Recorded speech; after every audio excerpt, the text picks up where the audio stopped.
এবং দ্বিতীয় সারিতে তিনি রয়েছেন। তারপরে বিভিন্ন তারকা ফুটবলাররা রয়েছেন এবং চলচ্চিত্র জগতের তারকারাও রয়েছেন। আর সবার শেষে রয়েছেন তৃণমূলের কর্মী সমর্থকরা মমতা বন্দ্যোপাধ্যায়ের নির্দেশে তিনি স্পষ্ট বার্তা দিয়েছেন, যতগুলো নেতা হোক একবারে পেছনে হাঁটতে হবে।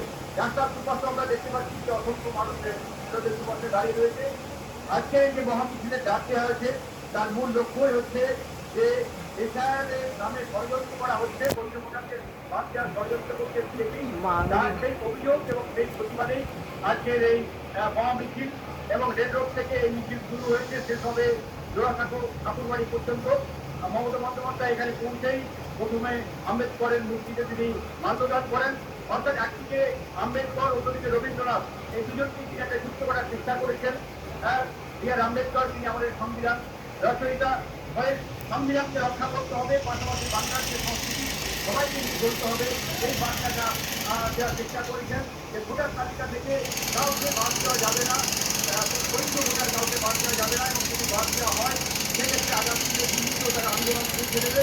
পাশাপাশি আইনি সহায়তাও তৃণমূলের পক্ষ থেকে দেওয়া হবে।